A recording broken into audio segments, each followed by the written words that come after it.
చేదుగా ఉంటుందా? ఇవాళ అమావాస్య కదా,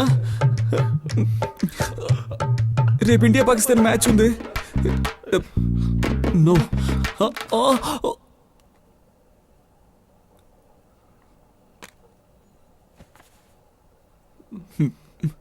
ఇప్పుడు తెలుస్తుంది మీరు ఎందుకు ఇలా అయిపోయారా అని. మిమ్మల్ని చూస్తుంటే బతకాలని ఆశగానే ఉంది. నన్ను క్షమించండి.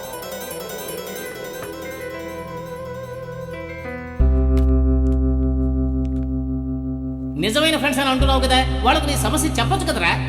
వెంటనే నీ ఫ్రెండ్స్తో జరిగిందంతా చెప్పు. సూసైడ్ చేసుకోవాలని నీ మనసులోని భావన పారిపోతుంది.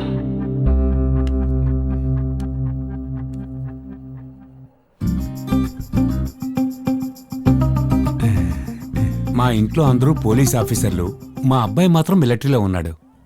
నేను పడ్డ కష్టాలన్నీ చూసి ఏమిటో మా అమ్మాయి పోలీసు వాళ్ళ సంబంధం మాత్రం వద్దంది. ఆ తర్వాత చాలా సంబంధాలు వచ్చాయి. నాకు ఇష్టం లేదు, మా అమ్మాయికి ఇష్టం లేదు. నిన్నే పెళ్లిళ్ల పేరాయి ద్వారా మీ సంబంధం మాకు తెలిసింది. అందుకే మిమ్మల్ని పిలిపించాను. నేను ఇంతకు ముందే చెప్పినట్టు మా అబ్బాయికి 2 నెలల తర్వాత లీవ్ దొరుకుతుంది. సరే, సో పెళ్లి జరగాలంటే 2 నెలలు ఆగాల్సిందే. ఏంటి 2 నెలల తర్వాత?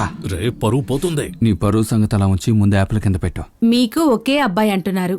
ఆ అబ్బాయి లేకుండా ఎలా చెప్పండి? ఆ అబ్బాయిని రానివ్వండి, తర్వాతే పెళ్లి పెట్టుకుందాం. సంతోష్. మరి ఇంకేం, తాంబూలాలు మార్చుకోండి.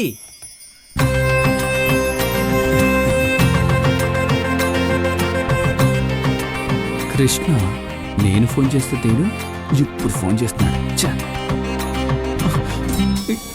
ఇప్పుడు ఎందుకు వీడు తీసి కట్ చేశాడు?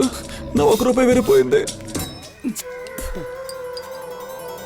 ఎందుకని అందరూ 4-5 ఏళ్ల తర్వాత పిల్లల్ని కంటారో నాకు ఇప్పుడు అర్థమవుతోంది. ముందు ఆయన తీసుకెళ్లి హాస్టల్లో పడేయాలి, అంతకన్నా ముందు స్కూల్లో వెయ్యాలి. ఎవరు? కృష్ణ సరైన టైంలోనే ఫోన్ చేశాడు. చెప్పరా కృష్ణ, ఇంకా ప్రాణాలతోనే ఉన్నావా? అప్పుడే న్యూస్ ఎలా బయటికి పొక్కింది. రేయ్, ఆ రోజు సౌమి ఇంట్లో మీటింగ్ పెడదామని చెప్పి నువ్వు ఎందుకు రాలేదురా? ఏంట్రా ఎందుకు రాలేదంటే నవ్వుతున్నావేంట్రా? ఎగతాళా? నేను నవ్వలేదురా, ఏడుస్తున్నాను. ఏడుస్తున్నావా? దేనికిరా? దివ్య నదులు వెళ్ళిపోయిందిరా. అయ్యో, యాక్సిడెంట్, ఒంట్లో బాలేదా? బాడీ ఎప్పుడు తెస్తారా? పోయిందంటే ఒకేసారి పైకి పోలేదురా. సావలేదా? అంతేనా? నీళ్ళెవరు పర్లేదు మావా. కొంతమంది అమ్మాయిలు మనల్ని పక్కనే పెట్టుకుని ఇంకోటి మెయింటైన్ చేస్తూనే ఉంటారు. నేను తట్టుకోలేకపోతున్నాను. నేను కూడా తట్టుకోలేకపోతున్నారా కృష్ణ. కట్టుకున్న పెళ్ళాన్ని పట్టపగలు పట్టుకోవడానికి కూడా అవకాశం లేకుండా చేశాడు రా పక్కింటోడు. నా సంపాదనలో చేపెట్టినా తట్టుకునేవాడిని, కానీ నా సంసారంలో పొలబెట్టాడు రా మనోహర్ గాడు. చావపోతున్నాను రా. రే, నా పిల్లల్ని నేను కౌగిలించుకోలేకపోతే నువ్వెందుకు సత్తావు? రే బుద్ధుని ఎదవా, దివ్య వదిలి వెళ్ళిపోయింది కదా, ఆ బాధ తట్టుకోలేక చావపోతున్నా. ఏంటి, సూసైడ్ చేసుకుని చావపోతున్నావా? ఏవయ్యా, లవ్ కోసం సూసైడ్ చేసుకోబోతున్నాడట. ఏరా, లవ్ కోసం ఎవడైనా సూసైడ్ చేసుకుంటాడా? చెప్పడానికి నీకు సిగ్గుగా లేదా?